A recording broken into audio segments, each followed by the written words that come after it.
Hey retro gamers, today on Smashing Bricks we head back to 2001 and fall into a pit of dark eco. Now we're wisecracking sidekicks in Jak and Daxter, the Precursor Legacy, for the PlayStation 2.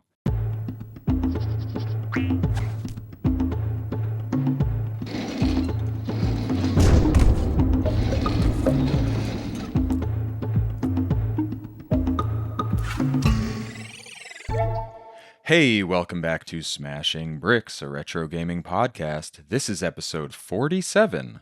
My name is Eddie Inzauto, and today I'm joined once again by Communications Manager at Digital Banditos, James Batchelor.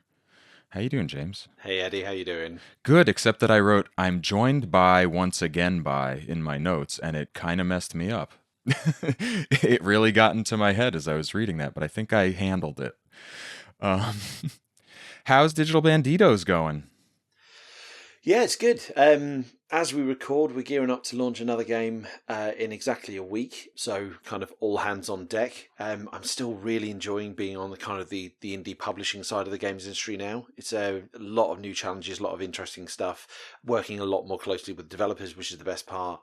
And yeah, it's just really enjoying it. I'm just hoping that the launch goes well. Great. I'm hoping it too. What's the game? It's a game called Let Them Come Onslaught. It's kind of a Vampire Survivors like, but it's very kind of gritty sci-fi sort of tone. It's got this brilliant kind of retro style visuals to it. So it's very like the characters and the environment are very kind of PS1 era early 3D, but then the enemies themselves are a little bit more sprite based. So it's kind of, it looks very kind of early 90s if you're a fan of that kind of era. But then the team who behind it, they're actually like a proper VFX experts, and they're doing this with Unreal. So like it looks simple, but it's like got a lot of flashy effects. It's got like a lot of kind of, you know, like the lighting effects, and the blood and the gore is on a different level. Like it is the squelchiest game I've played in a long time. Oh boy. And like the weapons are awesome, and it's just really good fun. There's a demo out if someone wants to try it. Very cool. So that's coming on the November 11th. The 11th. Okay. November 11th for PC, PlayStation, and Xbox. So that means it's Let Them already Come out. Onslaught. When you're listening to this podcast, Yes. It came out 3 days ago. So go get it. Please. We are not playing a Vampire Survivors like on this show, though. We played a platformer, which we tend to do, you and I. We do. We do seem to be. I thought this is my fourth time on the show, and two of them have been platformers. Oh man, we got to diversify, but that's okay. The maturest game we've played is Morrowind. Yeah, and even then, it's a fantasy game, so it's all weird and stuff. All weird and stuff. And this game's kind of all weird and stuff. And this is not Daxter and Jak. This is Jak and Daxter, the Precursor Legacy, which is a PlayStation 2 game. Also from 2001, which I seem to be playing a lot of games from 2001 lately. So that's interesting. Let's get right into it because I feel like there's a lot to say about this game. We know that it's a 3D platformer from Naughty Dog and published by Sony. And this came out in North America on December 4th, 2001, and in PAL regions on December 7th, 2001, but not in Japan? What? Is that reality? That's crazy to me. It's unusual, but yeah, I have a vague memory of hearing that this didn't come out in Japan, which is really strange for a PlayStation game. Yeah. Well, hopefully they've at least got the PS4 re-release. Yes, definitely. So it's a 3D platformer. It is structured as an open, seamless world, which I think was its big selling point. And that was different from a lot of games at the time, though some achieved it. It was still early for attempting such a thing, and particularly in a 3D platformer. It was always very level-based. Graphics, how would you describe this graphical style? I wrote down cartoony 3D, but what does that mean? I know what you mean. It is kind of cartoony. It feels like the visuals of like the PS2 era, like Final Fantasy or Kingdom Hearts games, in terms of you've got humanoid characters who are vaguely proportionate, but then slightly exaggerated, you know, like slightly larger heads, Yeah. you know, slightly larger hands and so forth, like that sort of thing. But this is a lot more colourful There's a lot kind of more vibrant game. That's best I can do in describing this one. Yeah. So that's the basics for the game. We'll get more into it. But first, I want to know what your prior relationship with this game was. Have you played it before? I had, yeah. I'm trying to remember how I got into this one because I was a Nintendo gamer. Yeah. I never had a PlayStation 2, and my cousin had a PlayStation 2, and she's a massive gamer, and she recommended this to me. I think I'm trying to remember. I think she said like I'd like it because I like the Zelda games. And I think in terms of the fantasy overtone, like this, obviously, the gameplay wise, this is nothing like a Zelda game. Right. But in terms of the fantasy overtones and like exploring, different areas and so forth, I think I must have been just over her house and I just tried it, and I just really really enjoyed it. So I think I either borrowed her PlayStation or I think I actually went over and house sit for her. I was house sitting for her for a while. I think she was having like some kitchen work done. She didn't want like the kitchen people alone in the house, so I just went over there. I was a teenager, like 2001. I was, oh god, I was like 16, 17, I think, and so I think I just went over to hers over a weekend and just sat in her house, and I think I played the whole game through in almost a day, if not straight, if not two, and I loved it, and then I played through Jak 2, and I played a little bit of Daxter on the PSP. I never got around to the other ones because we will get onto this later, but like kind of they went on into a different direction that I didn't quite like. But I always just loved this one, and I remember I don't remember what it was. Something sparked my memory of this game. I don't know, about 5-10 years ago. It might have even been them re-releasing it on PS4, like the PS2 remaster sort of version, and thinking like there hasn't been a game like this since. I really want to revisit this. So I got the PS4 version, which is just the PS2 version, like slightly spruced up. It's not a full remaster or remake by any stretch of the imagination.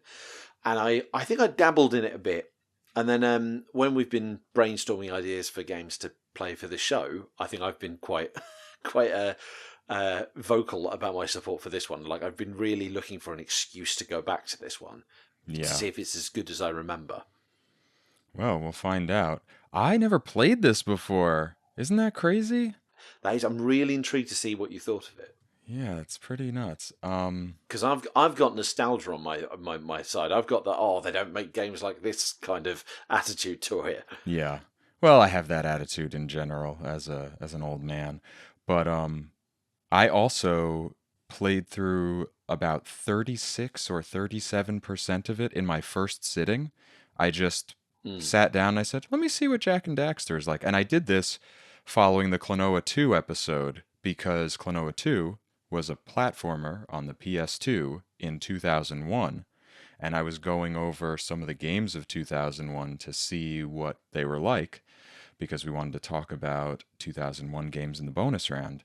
And I started playing this, and I got, 36, 37% in, which I think relates directly to how many power cells you get, which are the main collectible in the game. Yeah. There are 100 of them, or 101 maybe, total in the game.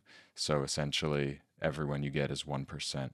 So I did that in the first sitting, and then I casually continued from there until the end of the game. I think I only finished with like 70 something, which is the final amount that you need to get into the final area.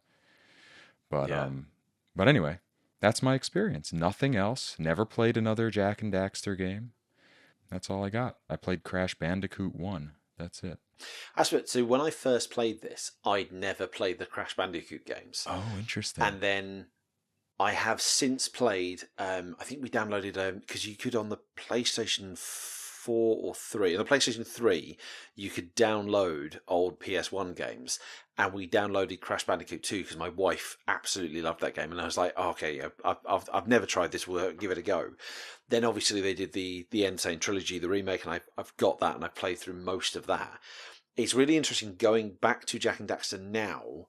You really do see the links, the evolution of the foundations of Crash Bandicoot are in there. Like simple things like the little explosive boxes of Dark Eco are basically the TNT boxes, like with the green poison boxes, like the hover bike levels where you're zooming through like essentially a set path, Mm-hmm. feel very much like Oh the chase yeah, levels in Crash that's right. Bandicoot.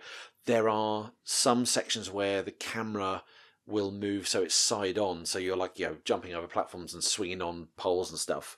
And again, that feels kind of those Crash Bandicoot like bonus sections where it suddenly become a side on game.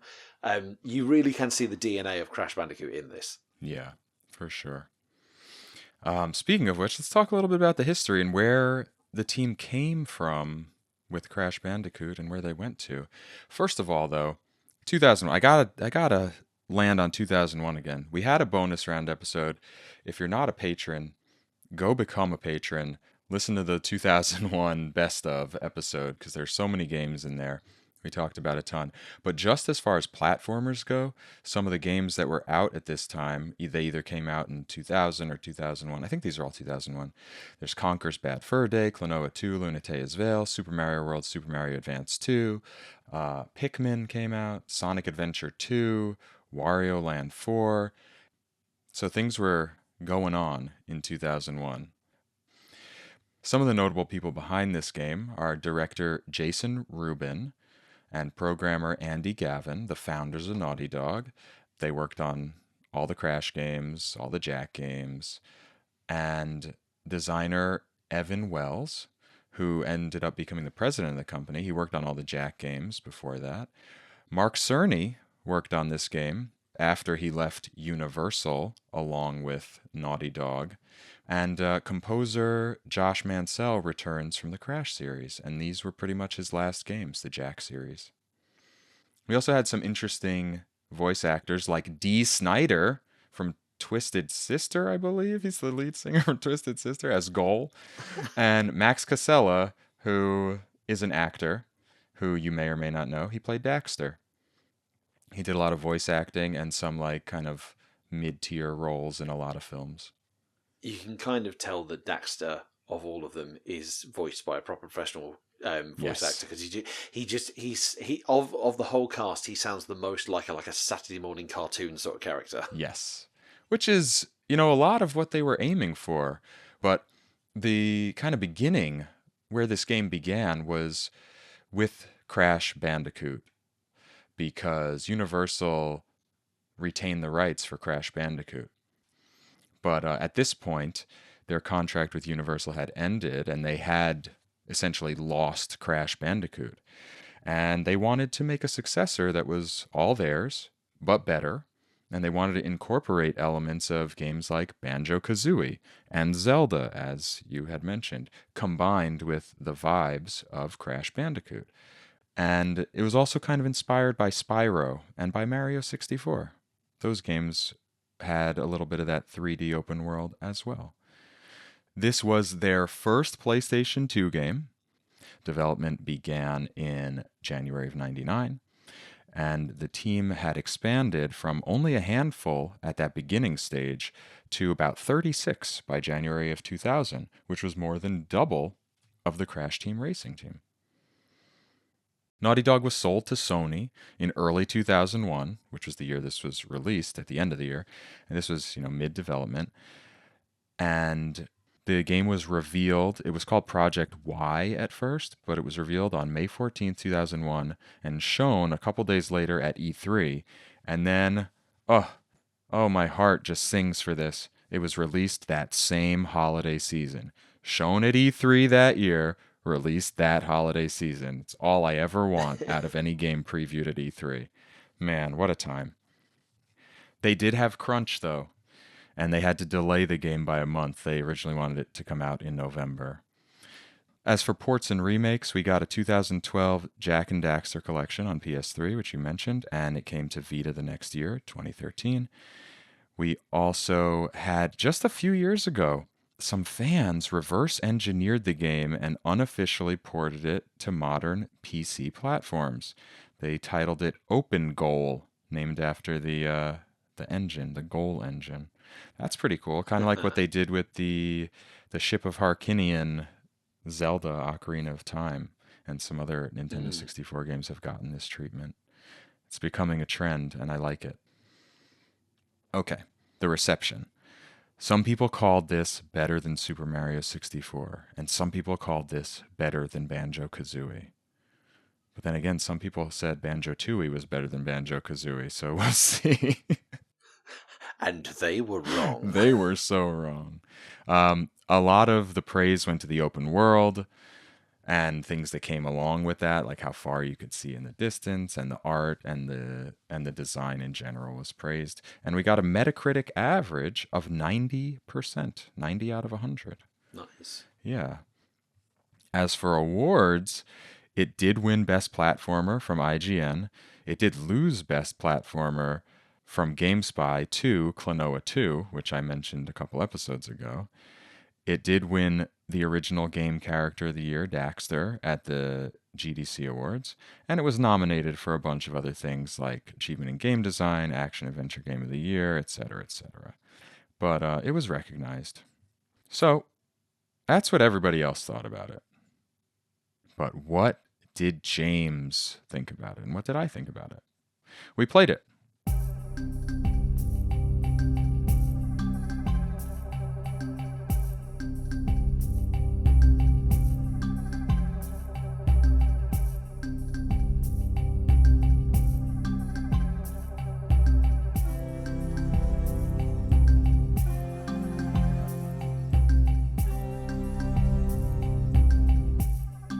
So, James, what do we notice first when we get into this game? What did you note? What kind of like was your first impression coming back to it?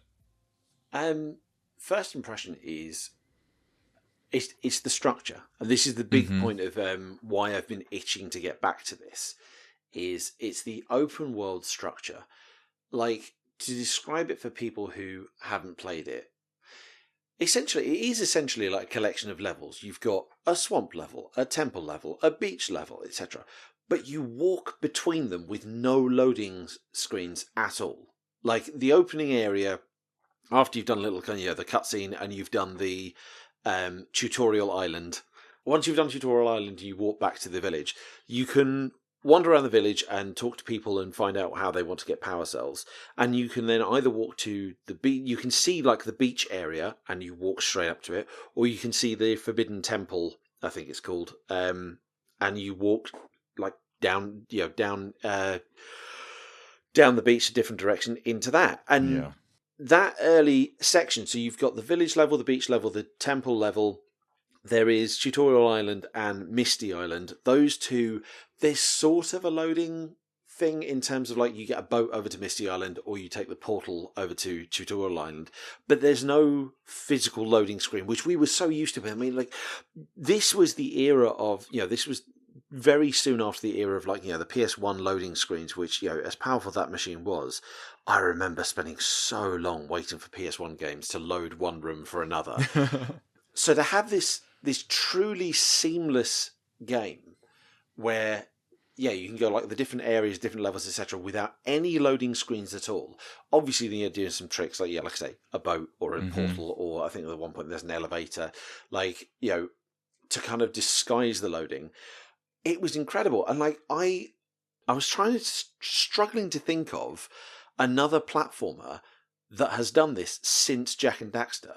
And honestly, the only one I can think of at the moment is Bowser's Fury, Right. which is that little kind of add-on game to Super Mario 3D World. Like, that has a seamless world, and you go from island to island, etc., and each island is a different level. But even that is like really small compared to Jak and Daxter. And it's like, it baffles me that no one has tried to do this but bigger or better. And I don't understand why, because it's such an interesting structure. Like, it's not open world in terms of like vast open spaces. It's not like an Assassin's Creed game or something like that. They are small areas, and the connections between them are usually like a narrow path or a corridor or a hoverbike area or something. Like, it's not like wide open like like a Morrowind, etc. But for a chunk of it, it is. Like, Yeah. like you have the village, and for example, from the, what's it called, Sandover Village over to the beach, it's barely a corridor. It's like you're walking just along the beach, and I could see how that is kind of a narrow area where they can use it to start to load in the beach area. But I was noticing in that, well, I wasn't noticing, I guess is what I should say. I didn't even realize I was going into different areas. I didn't realize Yeah. that the beach and the village were different. Like you can see it a little bit more, like you said, with the Misty. I didn't even go to Misty Island, by the way, which is interesting. I'd like to go back and do it. I have to mention this. Hmm. I didn't do Misty Island. I remember doing it back in the day because Hmm. Misty Island is where the pool of dark eco is that turns Daxter into an Otzel, which is this weird mix of an otter and a weasel. And I wanted to go back there, but the level is locked behind a minigame, That is so annoying. which is so annoying. You have to do this fishing mini game where you have to catch £200 worth of fish. Bear in mind the biggest fish is only worth, I think it's 5, maybe 10. Yeah. If you catch a poisonous eel, you have to start all over again. And if you miss £20 worth of fish, you You're have to out. start over again.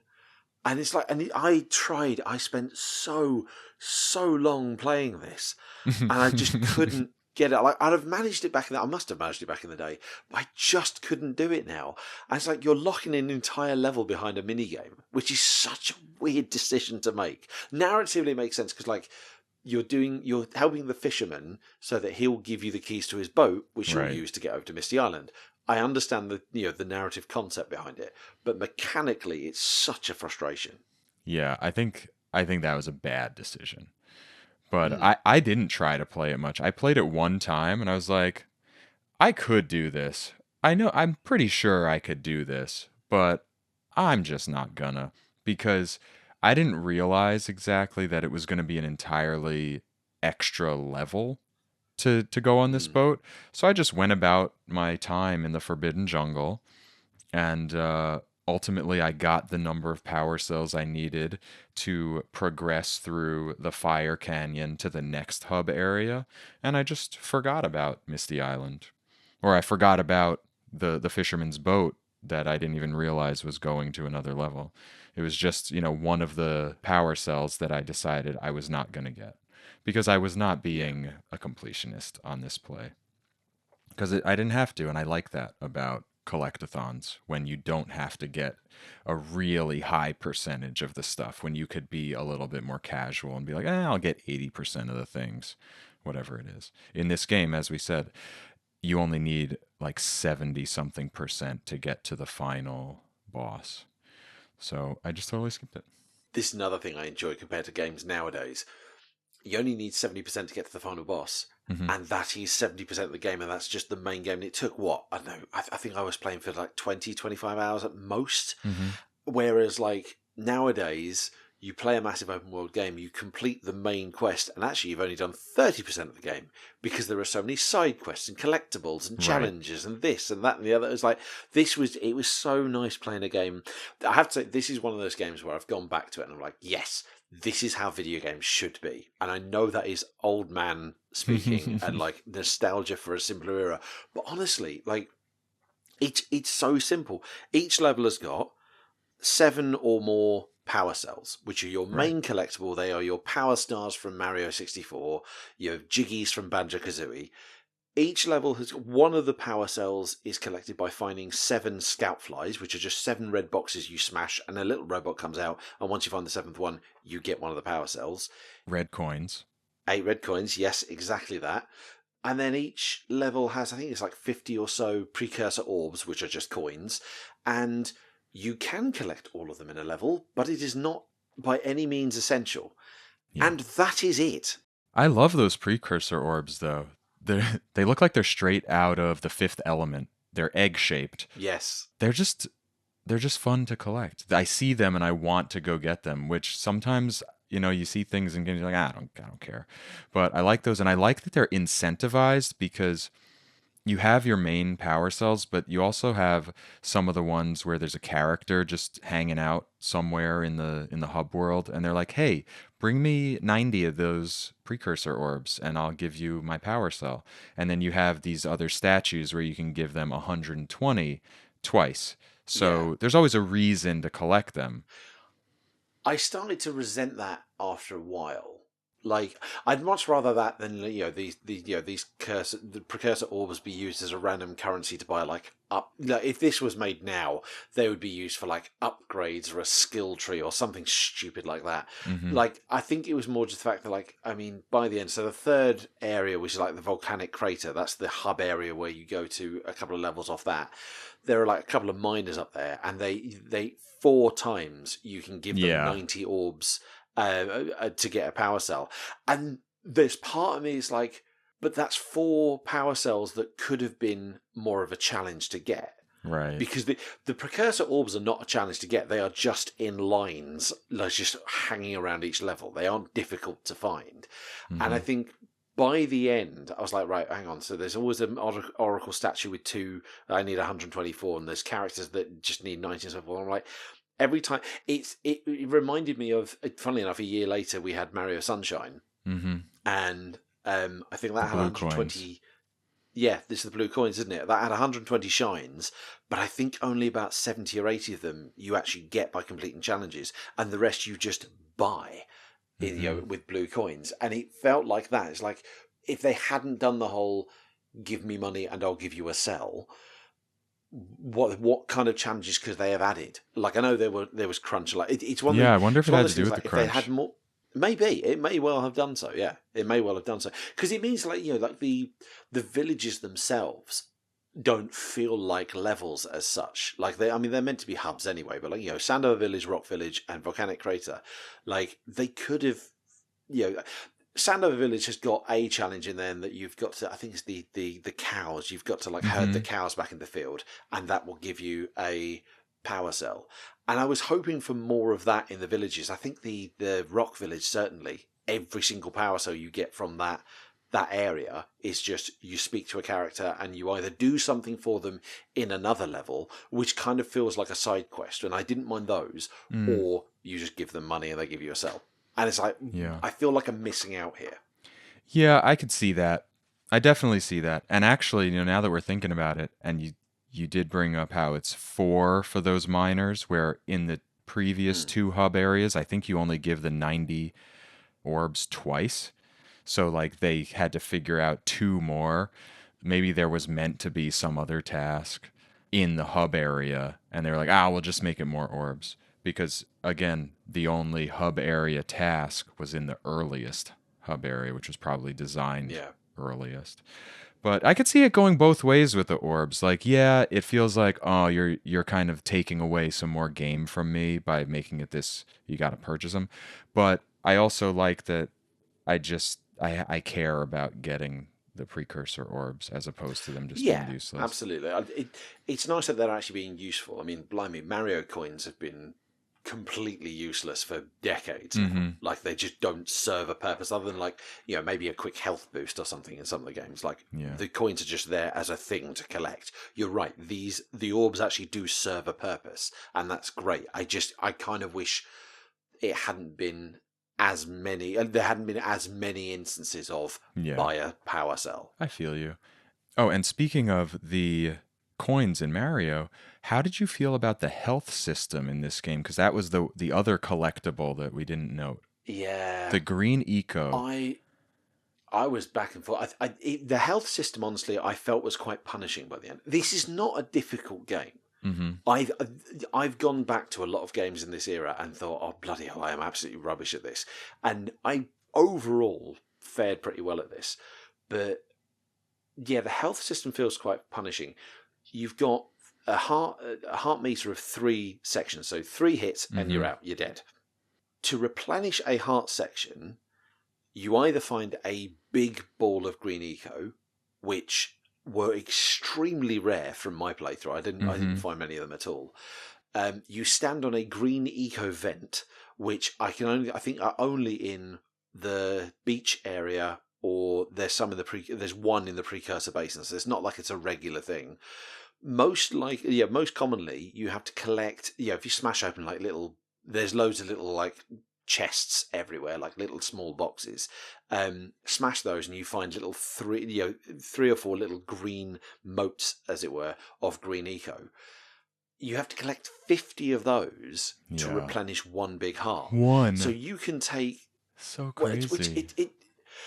it's fine for the first 2/3 of the game, When you don't but get by the hit. time I was when you don't get hit as much, by the time I was in them, I think it was the mountain pass, Hmm. to a lesser extent the spider cave, but particularly the mountain pass. I found I was getting hit so often, Yeah. and like you'd spend ages collecting like the green eco dots, and finally replenish one, and then get hit again. And it's like it's so frustrating. Like I guess it's partly to kind of add a challenge, because I think if every box had like a large green one, and you could just replenish it, then there would be no challenge at all. Hmm. But it's still frustrating. Yeah, I was thinking that maybe they just do away with the small ones entirely because collecting them, that felt almost like it was useful because if I Mm. got hit, I wanted to be able to replenish my health, but it also felt sort of, I don't know, extraneous to the experience. I feel like I would have preferred a more kind of curated progression of collecting the large ones. Like they put them exactly where they think that they would be necessary and Mm. just, space them out and they're always in these spots and you get one section of your health back. You don't have to go collecting. But they don't do it like randomly and they don't do it excessively. I think that would be good. Yeah.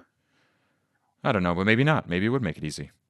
I don't mind the actual principle of collecting the small green dots. I don't mind that. I think it's the fact that it's It's a 50. lot. That just Yeah, it's feels like just too many. it does feel like a lot. If it was like, even if it was 25 or 20, that feels more doable, because then you've only got it.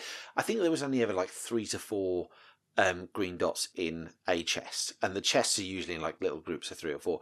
So Hmm. you've only got to find 1 or 2 clusters of chests, and then you're back to full health. That feels, Yeah, it's a if bit it of were like that. a diversion if if you need to replenish your health, but that feels less of a diversion than scouring the entire level to try and find 50 of them. For 50, so many. Yeah. Yeah, not my favorite part, but it wasn't. It's like I'm bringing it up just to have something to point out as I didn't really love it, but honestly, it didn't bother me a ton while playing. If I'm being fair, Yeah. you know. What about your moment to moment play? It's a platformer, right? But how did the platforming feel? How did the jumping feel? How did the punching and kicking and all the things that Jack does? How did that feel to you? It felt surprisingly good. Like, again, you go back to these older games, and the controls are never quite as tight as you want them to be, Mm-hmm. compared to today's standards. But I don't know.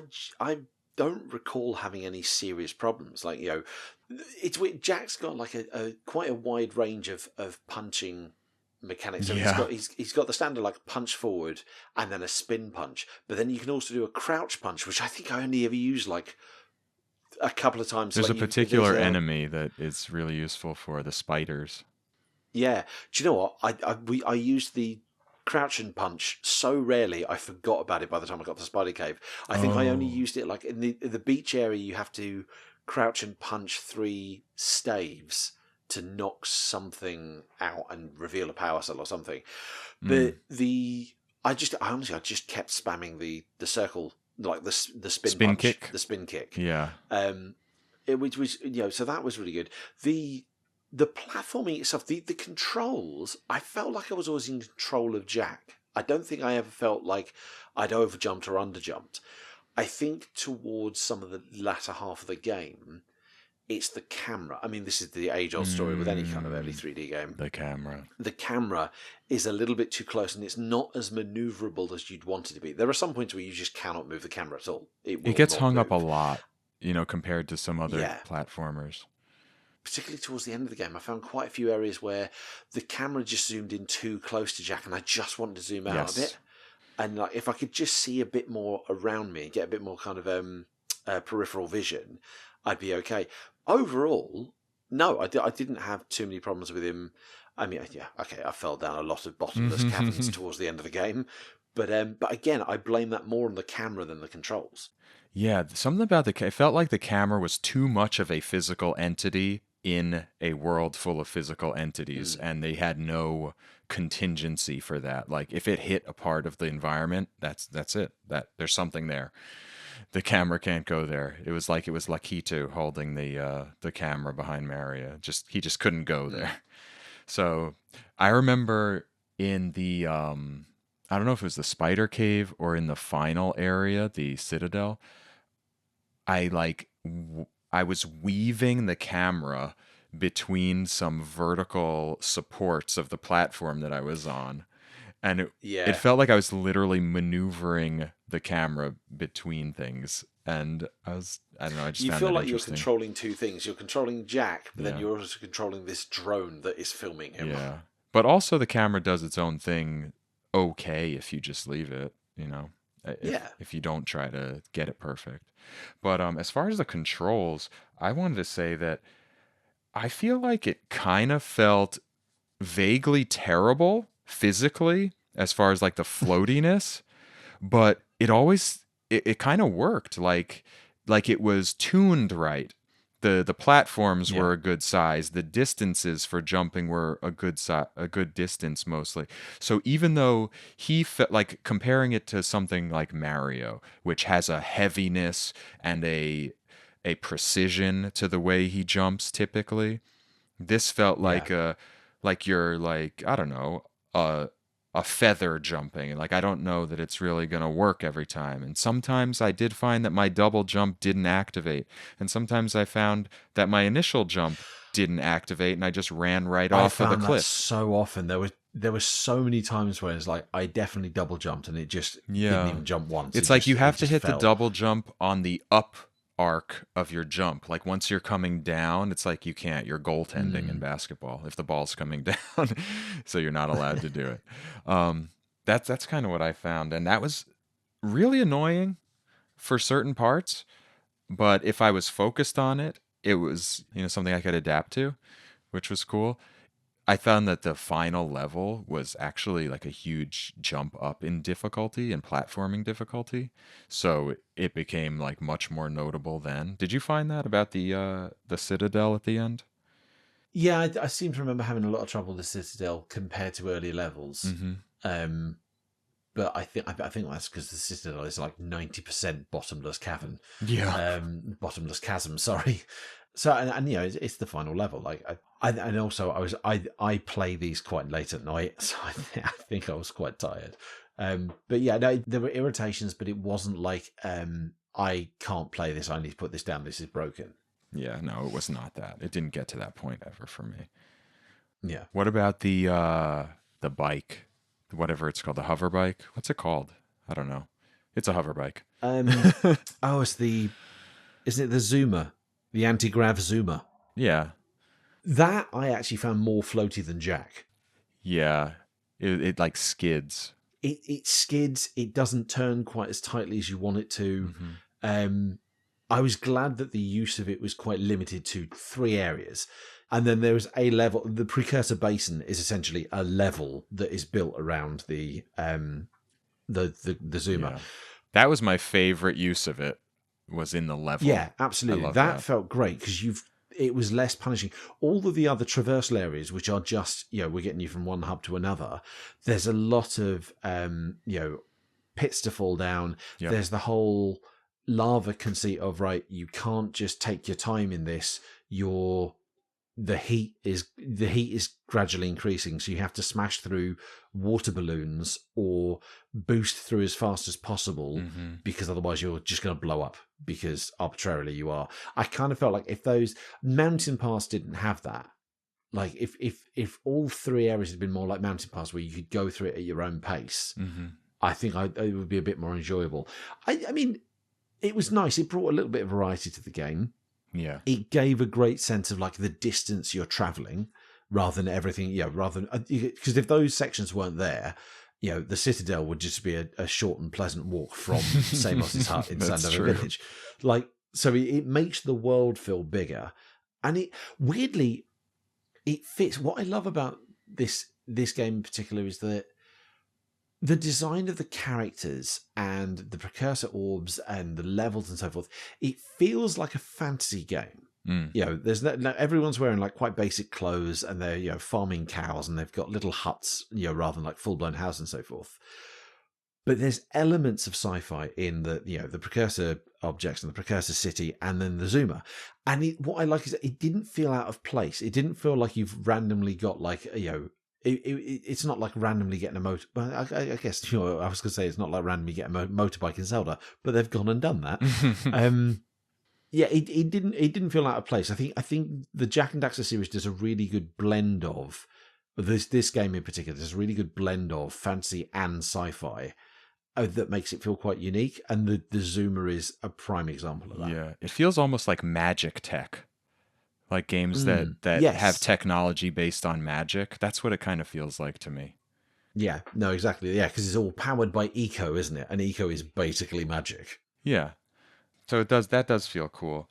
And you're so right about the distance traveled, making it feel like it's a journey. And like there's a reason why you can't get from the first hub to the second hub, because there's a dangerous pass that you can't get through, and that's why you have to collect all these things. So that, you know, ludo narratively, it was good. It was a good connection. Yeah, I kind of like those. I felt like those areas in between though, those paths, I did a lot of like, okay, my first little run is reconnaissance. Oh, I died. Now I know, don't go left here, go right. Okay, do it Yeah. again. It was a lot of like, just do it again. Trial and error, which, not ideal, but it worked out. They were fun ultimately. Like the fun part was figuring it all out and then doing that final run where like you make it the whole way. And it's like, oh yeah, cool. Yeah. But yeah, could have been better like signaled, like signposted, Yeah. I think. I was kind of glad there wasn't more to them. Like, going back to my complaint about the buying a power cell rather than finding it, I feel like there was potential to hide more of them in these travel areas. The prime example is like Mountain Pass. Mm-hmm. You go through a mountain pass from Rock Village to the volcanic crater. The snowy mountain, the mountain top level that you get to from volcanic crater, you can open the yellow eco vent, which gives you temporary firepower or something. You can then go back to the mountain pass on the Zoomer. There's a vent has opened, and you use that to blast through a boulder, which opens another path where there's a power cell. And I was like, I'd love there to have been more of that, like secret paths hidden in each of these travel areas, which once you've completed the levels ahead, you go back to and use your knowledge and your skills to then find the hidden ones. Yeah, that's a good idea. That would be cool. But I didn't love spending much time in the first and the third one because of the No. lava limitation. No, the lava limitation was really, really frustrating, particularly when you've got that mountain pass one in the middle that shows, no, you can just have you can do a it. fun, long level. Yeah. Although, were you racing against some other enemy characters in that one? Like you had to get there before them? You are on the first run, yes. When you The go first back, time you okay. go there, you have to get to the end of it before the lurkers like blow up a cave and stop you getting there. But once you've done it, you can go back and explore it at your leisure. Yeah.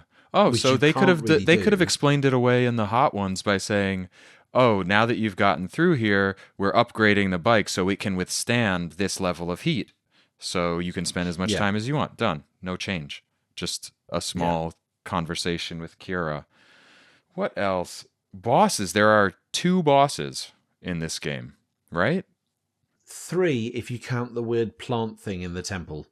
I don't know if, obviously, because neither of us went to Misty Island, there might be a boss over there. Mm-hmm. But this is not a game focused on bosses. Yeah. And I'm okay with that. I didn't feel like it was I appreciate a good boss, I liked these but I didn't bosses. feel like this. They were good. I didn't feel like it was missing bosses. I was quite happy with the level Yeah. of bosses in it. Yeah, it was just when I got to the notes and I was thinking, oh, are there bosses? Wait, there's 2. I think I did play the one that you were talking about. That was in the Forbidden Jungle, the temple in the center. Yeah, that's the one. Yeah, and that might have been toward the end of my first night of playing when I like kind of stayed up late, so maybe I just forgot. Yeah. I did kind of like the first half to 2/3 of the game better than the last part, like the volcanic crater with the snowy mountain and the Yeah. spider cave. I was a little exhausted by, those two levels, Snowy Mountain and Spider Cave, were just like, I don't love them. And they were harder to navigate. Yeah. Like, I found myself getting lost in the Snowy Mountain area, and then Spider Cave, I'm not So did 100% I. sure I found where I was going. And so yeah, I'm with you. Like, I much prefer. I mean, the opening third, the opening third, like the beach, the jungle, the village. That's, you can quite easily sit there and just lose yourself and do that in a whole Yeah, sitting. because it's just so Um, simple. It's just like this is a it's so simple. collectathon. It gets a bit more challenging. Like, there's proper difficulty spikes. Like, it gets a bit more challenging in that second area, Hmm. and but I still enjoyed it. I particularly enjoyed, like, the precursor city under the sea, Yes. and the obligatory swamp level. I mean, the precursor Still base when good. you're on the zoomer is one of my favorite levels of the game. So yeah, no, I agree. It's certainly a stronger first half of the game, but most games are like that, aren't they? Most games are stronger at the first half. Dark Souls. Yeah, yeah. The last half is usually just like ramping up the challenge, and also, like, I think by the time you get to the final third of any game, you just focus on getting to the end of it. You're not really drinking it in and enjoying it. You're like, okay, I've done so much of this now. I just want to get to the end. Mm, maybe sometimes. I don't know. I feel like though, if you're feeling that, maybe the game should be doing something a little bit better for you. Yeah, that's You true. know. I do love the tasks themselves. I felt like they were super diverse. Well, maybe not like Hmm. incredibly diverse, but I didn't feel like I was just literally doing the same thing all the time. The platforming always had like a different angle to it. There were different things in the environment to interact with. There were different elements to activate, things like that. Did you feel that way, or Yeah. did you feel kind of Yeah, monotony? no, I agree. Like, I can't think of specific examples, but like, I've played platform games where you get to like a later level and it's like, this is like that thing I did earlier, but harder. Mm-hmm. Like, oh, it's one of these challenges. I didn't feel like that. Like, everything felt a bit different. Like, and what I really love is, like, given that this is the first game they made after Crash Bandicoot games, they really are just very basic video game platformers. Of Mm-hmm. you must platform because you must platform. Like, there's no context to it other than get from the start of the level to the end of the level. That is it. Yeah. Whereas this, like, they did a really decent job of, like, trying to make most of what you were doing fit in with the narrative of the world. So, the Forbidden Jungle, the Forgotten Temple, whatever it's called, like, you're fighting the plant to clear it out because and then fighting that gets rid of all the vines that have infected the area. In that area, there's like 5 or 6 poles for you to find. You have to line up the beam, the green Yeah, I eco was beam, just sorry, the thinking of blue that eco one. beam, and direct it back to the village because that's where they get their power. So you're doing that. The beach level, you've got to unblock the green eco vents so that, I don't know, farmers can use them, or you can get. So, like, there's always most of the time there's a context to. Not all the time. A lot of the time it is just there's a power cell up there, go find it. But they did a decent job of trying to get as many in there as possible that were giving you it's a task, a side mission, essentially. Like, there was a narrative reason for you to be doing this thing that happened to result in a power cell as well. Mm-hmm. Whether that is you're rewarded it by the quest giver, or the power cell just appears when you've completed the objective. Yeah, definitely. You're in the world, living in the world, doing the things, and it all makes sense as opposed to just giving you the things you had to do or going from beginning of a level to the end. And when you were talking about Hmm. a lot of games being like, oh, now you're just doing the same task that you already did but harder, their own games, Naughty Dog's Crash Bandicoot games, are perfect examples of having just the same exact level but harder later in the game. Yeah. Like when you're riding the boar, or when you're jumping over bridges with holes in them, things like that. They're just, or even the classic Indiana Jones boulder run in Crash Bandicoot. They did Yeah. that a few times and just made it harder. So yeah, you're absolutely right about that being a thing that was not really in this game, which I super appreciate, and that's why I brought up diverse tasks. What was weird though is, I mean, maybe it's good. Um, you don't get the tasks until after you've gone somewhere in that area and kind of like been close enough to some sort of environmental trigger for it to show up in your menu. It's like, oh, I walked by the birds that I have to scare away. Now in the menu, it Yeah. goes from a question mark to scare the birds away. And you don't get told that necessarily when you see it all the time. But then if you, the birds one stands out to me because I ran by them at first and a couple of them ran away, but I didn't continue. And later on, I was looking in my menu and it said, like, scare the birds away. I said, oh, okay, I'll go back there. So that was interesting. I don't know if I like it better than having. What do you think? Is it better or worse or just interesting? I was divided on it, honestly, because I'm thinking like the menu screen where you're looking at the power cells you've got to find that level, Yeah. and once you've passed an area, as you say, yeah, you get a hint of right, chase the birds and you get this power cell.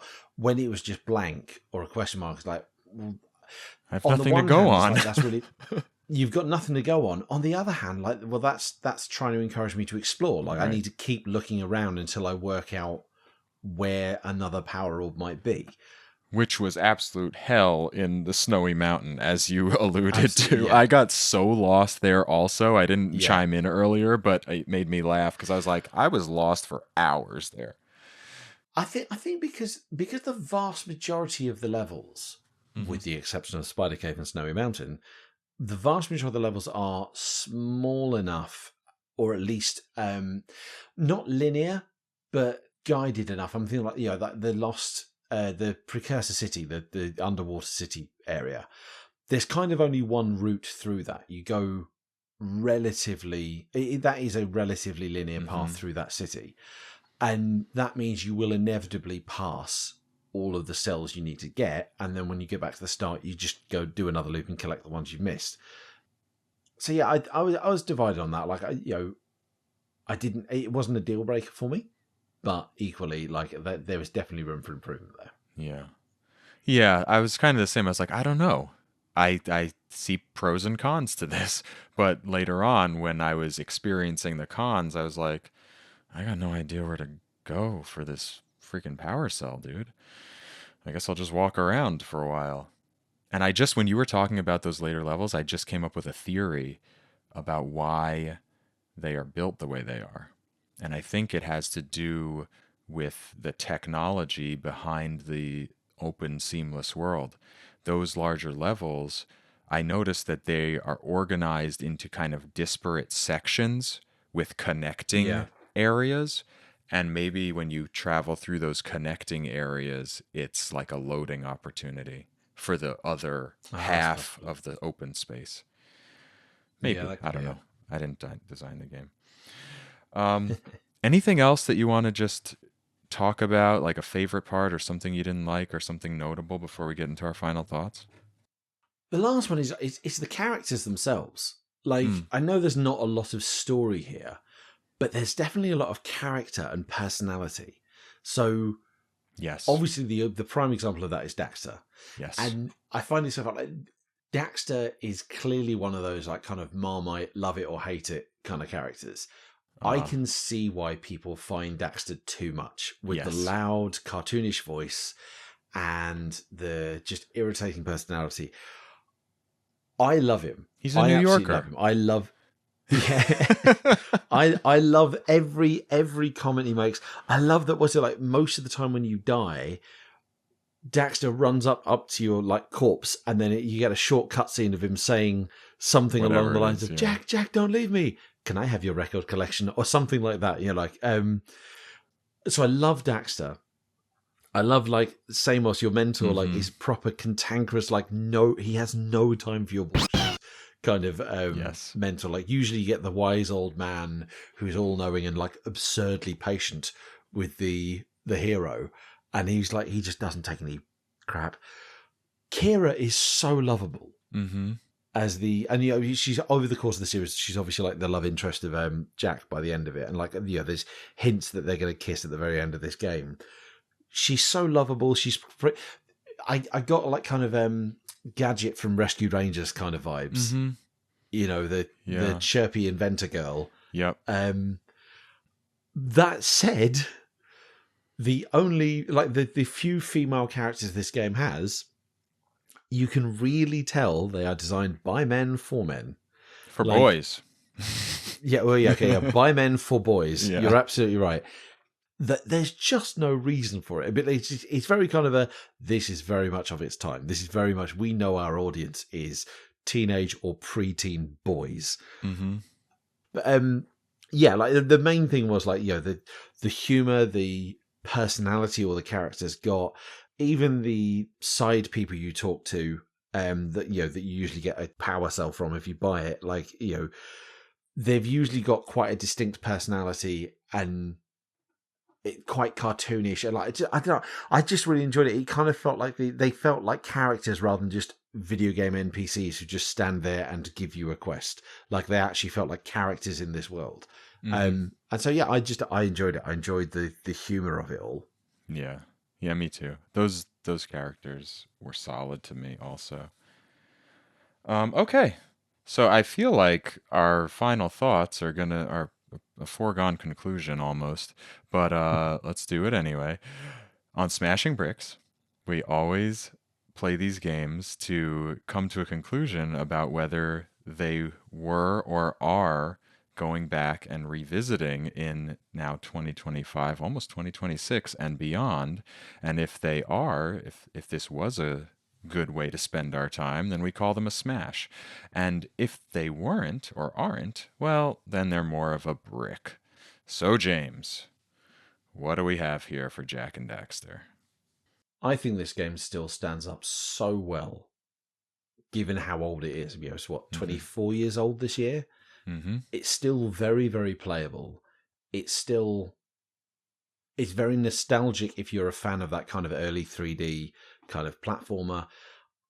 And it still baffles me, as I said at the top of the show, that no one has followed this kind of structure and built on this. And even the Jak games, which I think we'll dip into on the bonus round, like even the Jak games like diverged way beyond what this game was and went in a very, very different direction. I still love this game. I think it's a smash. And it genuinely upsets me that there wasn't like a proper sequel to this, or there aren't, other people out there, indies or someone like trying to do something like this. I would love to see this approach to 3D open world platformer revisited. So it's a smash for me. Nice. And it's a smash for me. That was an easy one. I really started enjoying this game immediately when I started playing it. And by the end of that first night, I was just playing it for myself, but at the end of that night I said, "Oh, we got to do this on the show." I think James had listed this as one of the games he wanted to play. Let me see. Yeah, super good. The end kind of loses something for me. It doesn't feel as inviting, and it has some other little problems here and there. The camera, some of the jumping, right? Like you can find fault in this, but as you said, 2001, it's like one of the earliest games on the console. Obviously, it was developed with an early dev kit to start.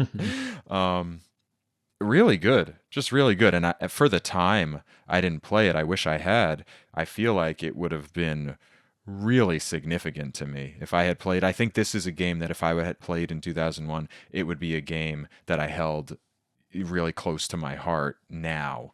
You know what I mean? Coming off of Yeah. something, coming off of the Nintendo 64 era where I was playing Banjo Kazooie and Conker's Bad Fur Day and stuff. This is the logical progression right here. Absolutely. When I played it, I was like, oh, wow, it's Banjo Kazooie, but newer. That's what it felt like to me. This is what Banjo Tooie should have been, that crappy garbage game. This is absolutely what Banjo Tooie. I mean, you wouldn't have got this running on the N64, No. but this is absolutely what Banjo Tooie should have been. I really like this one. I'm happy we played it. So, with that, Jak and Daxter, the Precursor Legacy, is a smash and was/is worth revisiting in 2025 and beyond. I have two listener commentaries. One, I don't get why people like it. Sogeki Dan. Sogeki Dan says I don't get why people like it. I already made my thoughts clear to him on the Discord. Just replied with like an absolute shocked gif. Yeah. Because James sent him I the don't liar get, liar gif of Jim Carrey Just reeling making a Jim in Carrey face. outrage. Yeah. I don't get why more people don't like this. Like, there isn't enough love for this game. I've always heard that Jak 2 was like the game to go to in this series, but I don't know. We will discuss on bonus round, because Yeah. no. Okay. And then the other commentary I have is from Tins, who goes by Reverse Noah's Ark, thanks to something that I said in some episode about animals getting killed. Uh, Jak 2 and 3 will always have a special place in my heart, as I owned and beat them dozens of times growing up. For whatever reason, I never got around to playing the first game, at least not extensively, until earlier this year. I'm glad I finally got it under my belt because it's a great platformer and maybe one of the better collectathons that I've played. I can understand why people were turned off by the GTA approach of the later games, but I will admit they're much longer and meatier than the first game, and that's my only gripe with the first game going back to it. Something just feels missing, like a map, for instance. Oh, yeah, it's a good idea. But seriously, all in all, Jak and Daxter is a solid romp and a great follow up to the Crash series, and unfortunately, the last of this kind of vibe we would see from Naughty Dog before moving on to bigger and better things. Yeah. I mean, but see, there's another person who loves Jak 2 and 3 and didn't even play this one until now. I wonder why maybe the earliness of it, how it was so early on the PS2. People hadn't gotten around to getting a PS2 yet, maybe? Yeah, that's possible. It might have.